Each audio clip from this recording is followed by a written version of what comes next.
right before the class, my son called me up from camp, and he says, Tati, Dad, I just went water tubing. I said, wow, that's great. That's amazing. I have to admit, I was more than a bit distracted because I was trying to prepare my thoughts for the class. He says, Tati, do you know what water tubing is? I probably know what that is. Yeah, I know what water tubing is. He says, okay, Tati, what is it? So he said, okay, tell me what water tubing is. So he started telling me what water tubing is. And then he asked me, now Tati, tell me, what is water tubing? Oh my God. Baruch Hashem, completely fried today. Baruch Hashem, I passed the test. You did. I did pass the test. At least he didn't tell me if I was so off. But the reason I'm mentioning this story is because it's very relevant to what I wanted to share today, which is about the idea of education. Every parent always questions their methods of education, every good parent, because your children force you to question your methods because they don't always, fit into the box of exactly what you thought they were going to turn out to be. And now is a very good time to talk about this because tonight's the 15th of Av. 15th of Av is numerically equivalent to Tiva B'Chatima Tova. Time to start wishing each other for a good new year. And statistics show that people always Google new diet on the beginning of a new year, new month. That's when people are always trying to start new things.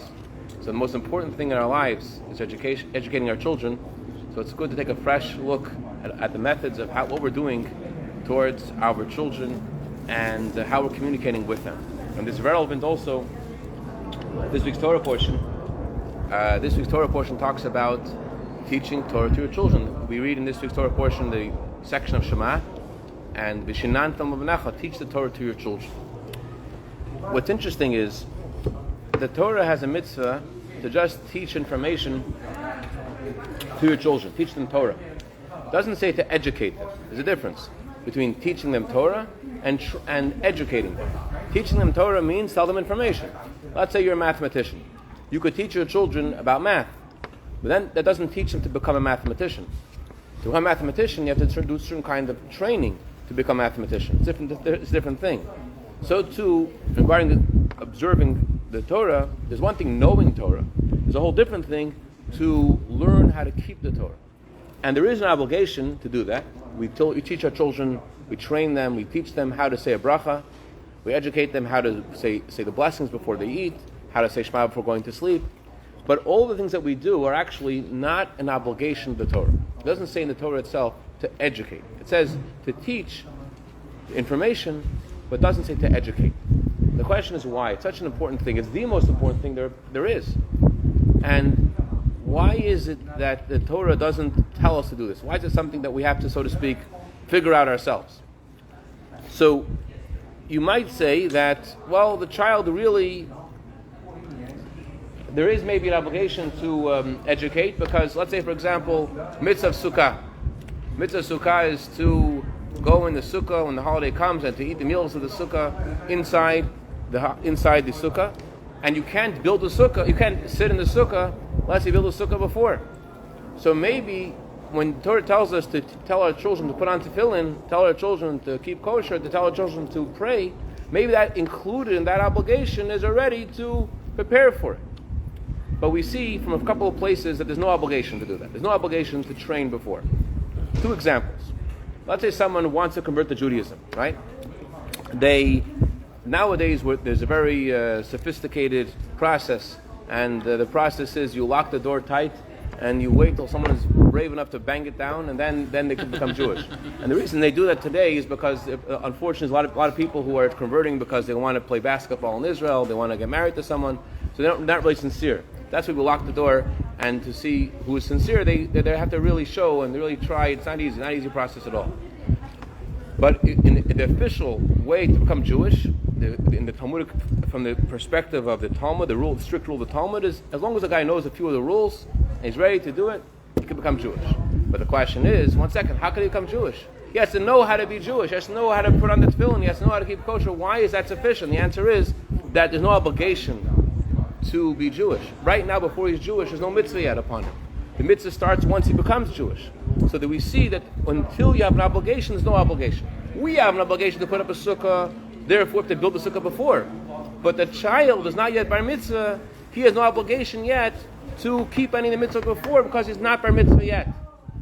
So that's why there's no mitzvah for the child, but to teach the child because there's no obligation yet upon the child. Similar thing when God gave us the Torah.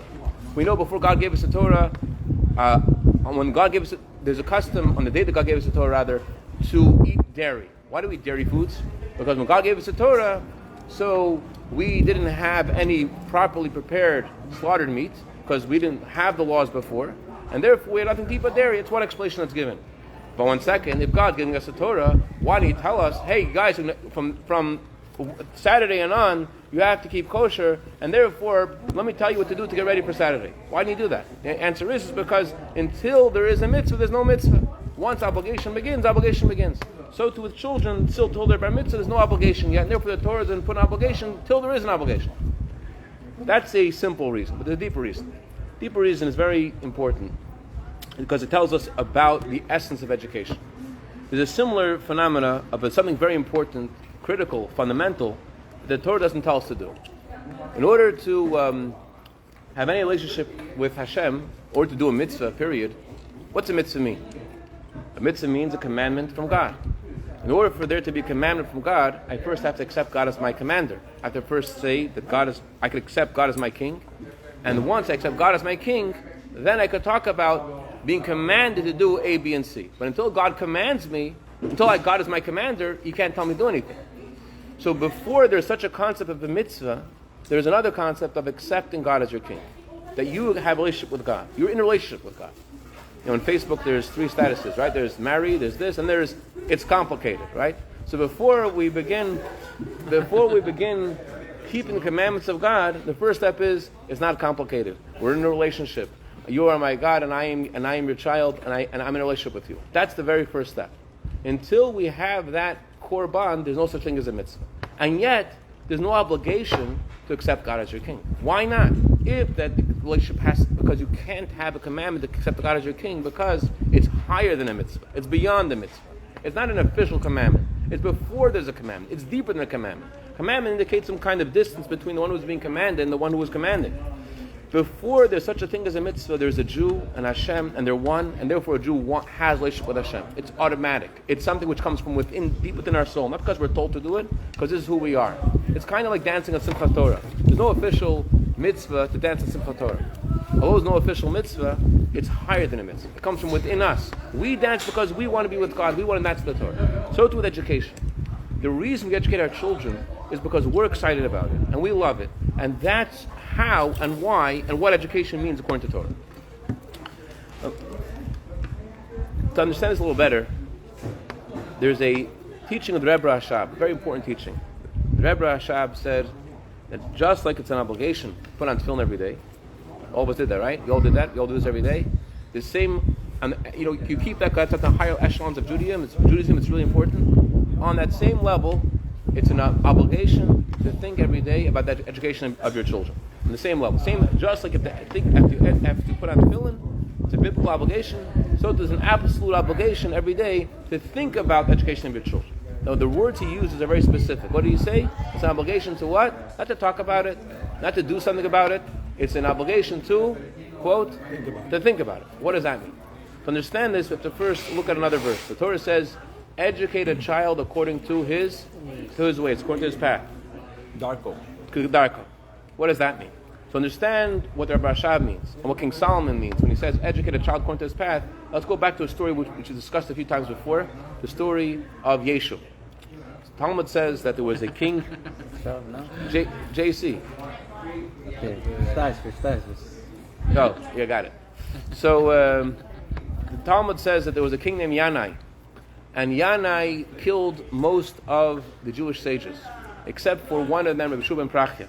Rabbi Shua ben Prachia had to escape to Alexandria, to Egypt, and in Alexandria, in Egypt, he was told by his friend, Rabbi Shimon ben Shetach, the king has stopped his murderous attitude towards the sages. It's safe, come back.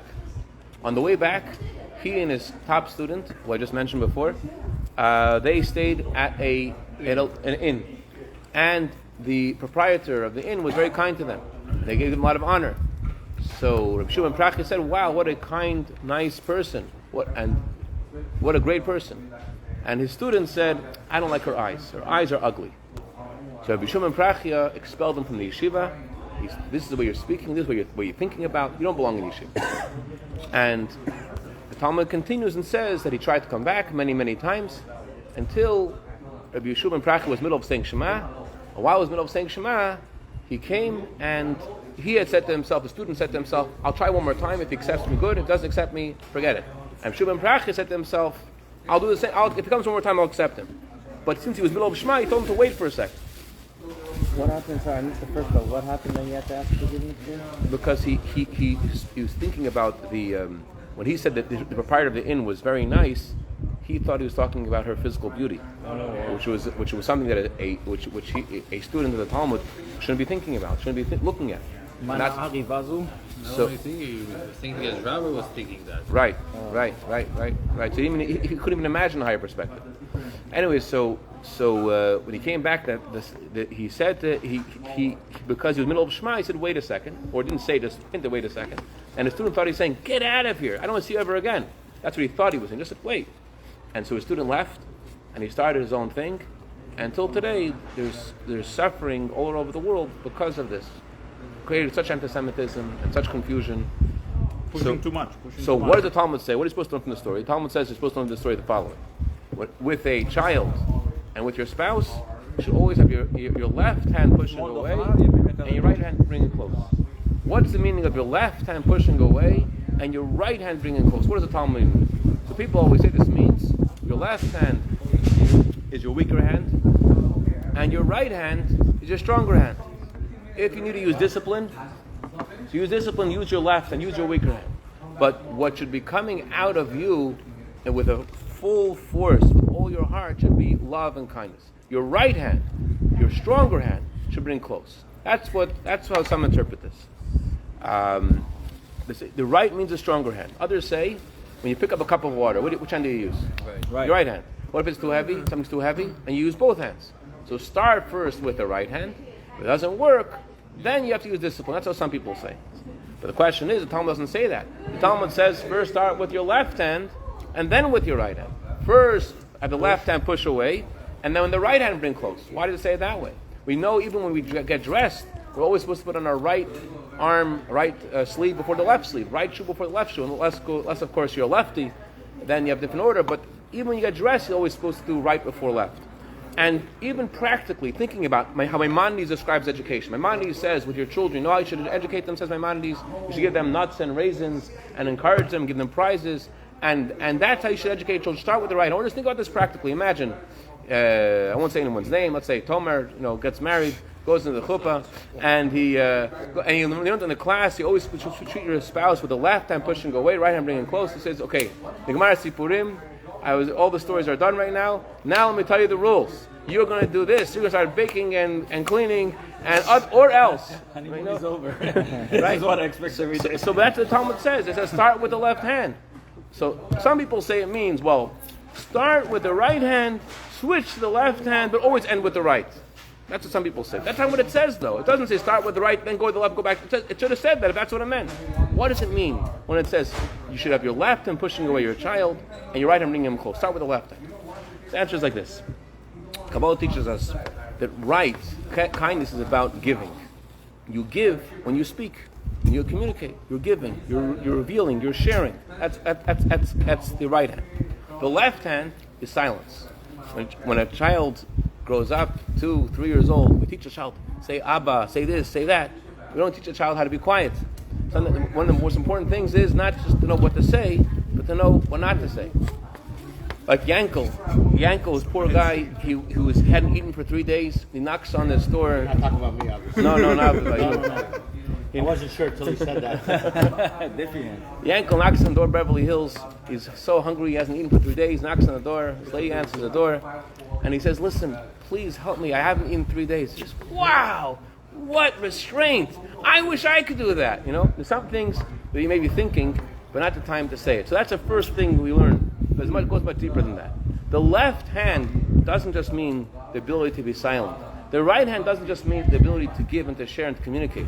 The left hand means to limit yourself, to hold yourself back, to stop yourself from giving, and to hold yourself in, and to understand and to think about where your student, where your child, where the person you're trying to communicate is. To give them space and to hear where they are. Every family, they want their child to be some family. They want their son to be the next Magic Johnson, the next Michael Jordan. They want their son to be a businessman. They want him to be Bill Gates. They want him to be the head of a yeshiva. Every family. No one asked him what he wants to be. Right. And so that's the idea of the left hand. The left hand means that you hold yourself back from giving your child. You hold yourself back from saying to where you want them to go, and you instead think about where your child is and what they need. There was once a little girl who came by the Rebbe with her doll. The Rebbe would give every person $1 when she comes by with her doll. So the Rebbe says to the girl, "What's your doll's name? What's your baby's name?" The Rebbe said. So the secretary of the Rebbe is like, "Well, it's not really a baby; it's a doll." He thinks he has to tell it to the Rebbe. The Rebbe doesn't even respond to it. The Rebbe says, "What's your baby's name?" She says, "Chayamushka." The Rebbe gives her $1 for Chayamushka. The idea of education means to go down to the mind of the child and to feel the child. The Rebbe told a friend of mine that education is like shooting deer. Education of a teenager. You're not trying to if you try to shoot the deer where the deer is, you're going to miss. You have to shoot where the deer is going. Where it's going. So too, sometimes a father brings his child to the synagogue with a bag of chips and with a strong right hand or left hand. And he says to the child, "You're going to look inside, and you're going to say every word, and you pay attention, and if you do, I'm going to give you a bag of chips. If not, you know what's going to happen." So the child is like, okay, he's glued to the siddur, and he says every word with the siddur, and he gets a bag of chips. The father thinks, fantastic, what an educator I am. He's not an educator. You know what he is? He's a trainer. He's a trainer of animals. He's trying to tame the animal. He should say the words. He's not thinking about what kind of world do I want my child to have inside of him? How do I want him to look at the world? How do I want him to think? How do I want him to feel? He's just trying to get him to do stuff. He's not trying to think about trying to create a person. He's just trying to create an action. He's not thinking about the child's world where he wants him to be. That's the idea of the left. The idea of the left is that you hold yourself back from giving. And it's not about today what the child's going to do. It's about creating a whole world in this person. Creating something in this person that the child wants to daven. He loves to daven. You don't want him to daven today. You want him to love to daven. Your role isn't that he should say the words. Your role is that he should be educated. What's educated mean? That you actually taught him something that this is, what you're doing is meaningful. Have a deeper understanding. But you have a 14-year-old teenager, and you tell him Hashem is mit'avel atfilah shelcha. He's waiting. The malachim in the shamayim now waiting for you to daven mincha. Yeah, I know. And your tefillah probably more than anyone because you are younger and your tefillah is zakai. Wow, yeah, okay, I understand. Okay, so we should go to daven mincha in the shul in Minyan. Yes, we should. Yes, okay. I'll be right there. And then he takes his phones and keep checking WhatsApp messages. They're in the phone all the time. Eitan, we could talk about a specific scenario, but before we let's at least know the approach. Your approach is not what you're going to say. Your approach is to stop. Don't say anything. What did Rabbi Rashab say? Spend a half hour and think about the child. Go down to the mind of the child. Go down to where they are. You have a lot of great things to say about davening. Are any of those things meaningful to him? No, maybe they are. Let's play a game on the cell phone. But that's where you have to start. To start is that's where his mind is. His mind is in the cell phone. Why is his mind in the cell phone? That's where it starts. That's why this guy tried to get his 3 huge bags of coffee beans through customs, and going to Israel, he has these 3 big bags of coffee. So the agent, the government agent, looks at him and says, "What are you doing with these 3 bags of coffee? You didn't announce them." He says, "I'm just feeding this for the birds." Birds? Let's open up these bags. He opens the bags. These are coffee beans. It's not bird food. He says, "Listen, I serve it to the birds. If they want it, they'll eat it." Some parents think that's what they're supposed to do. They think, I have to serve it, and they'll take it if they want it. That's not at all education. That's what Rabbi Rashab said. The mitzvah is not to speak, not to train, not to spend time to do A, B, and C. It's to stop and to think where the child is. To stop, to use your laughs and to limit yourself. Yaakov Avinu, in this week's Torah portion, we have the verse of Shema. In the verse of Shema, the first one to say Shema was Yaakov. What happened? Yaakov wanted to tell his children when Mashiach was going to come. All of a sudden, Hashem took away the ability to see the future, and Yaakov suspected that maybe one of his children didn't deserve to hear this news. So the children realized their father suspected them. So they said to their father Yaakov, Shema Yisrael, listen to our father Yaakov. Hashem Elokeinu, Hashem Echad, God is our God, God is one. And the Talmud says, they continued and said, they meant to say, just like in your heart all there is one, all there is the oneness of Hashem, so too in our heart all there is Hashem Echad. Just like in your heart, so too in our heart. That's what they said. Yaakov is excited. Yaakov says, Baruch Shem Kol Malchut Olam, blessed be the name, the glory of the sovereignty forever and ever. Question is, why they go to this sentence? Just like this is in your heart, so too this is in our heart. Why they do that sentence? Just say there's only oneness of Hashem in our heart. They were telling us a very important thing that we don't necessarily know, or a fact that we haven't necessarily accepted. Children have incredibly good antennas. They really feel what's going on. So you want your child to believe in Hashem Echad. You want it starts with you feeling it and being excited about yourself. That's where it starts. It starts with what is in your heart. That's what you can give to them. The children feel where the things are. By example. That's the strongest thing you have. The strongest thing you have is your example. There was this Jew who he was living in Russia when Rabbi Shlomo Lau visited Russia right after Perestroika, and they were allowing rabbis to visit Russia. And you were there, Yankee, at all? You ever did some time in? Yeah, you told me. Yeah. So he went to. I think it was in Moscow. It was in Moscow, and everyone's very excited. This rabbi came from Israel, Rabbi Lau, very prominent rabbi. They're excited to meet him. And one guy says to Rabbi Lau, I really wish that things wouldn't be the same as they were before you got here. I know as soon as you leave, it's all going to go back to the same. Now everyone's excited. There's a rabbi here. Once you leave, all this excitement of Judaism, it's all going to disappear. Rabbi Lau was very touched. And they're walking together back to Rabbi Lau's hotel. Rabbi Lau says, you know what? I met a lot of government officials here. They gave me all kinds of commitments to work with the Israeli government. I'm going back to Israel tomorrow, and you're going to go on the plane with me. The guy is so excited. He hugs Rabbi Lau. He kisses him. He says, I want to thank you from the depth of my soul. You know what you were saying to me. This is such a great gift. And as they get up to the hotel, he says to Rabbi Lau, he says, you know what? I can't go. I can't go. Why can't you go? He says, my daughter married a non-Jewish man, and they have 2 children. And every Sunday, they come to my house, and I put on my best tablecloth, and I give them, and I save some money, and I get them herring. I don't know, whatever. That's what the kids liked, I guess. And I get them good herring, and I give them the best things that I have. And I tell them about their grandfather Abraham, the grandfather Isaac, and Jacob. And I said, if I go, there'll be no one there to pass the torch to them. No one will be there to pass the torch. So he says, I can't go. He stays. Many years later, Rabbi Lau is talking to Israeli soldiers. Tells them the story. And one of the soldiers gets up and says, I am one of those 2 boys. That was my dad. That was my dad. Wow. The bottom line is, this Shabbat, the power of the Shabbat is about educating our children, and education starts with not educating. Educating starts with not talking, with not saying anything, with stopping and thinking where the child is, and not just being like the guy who giving the coffee beans to the birds, but to go down to the mind of the child and think where they are and give them what they need to have a geschmack, to create their inner world. In their inner world, they see that the things that you feel are beautiful and exciting, that they should, how to present to them that they should also feel those things are beautiful and exciting. That's the goal. Not to get them to do A, B, and C, not to get them to say the words.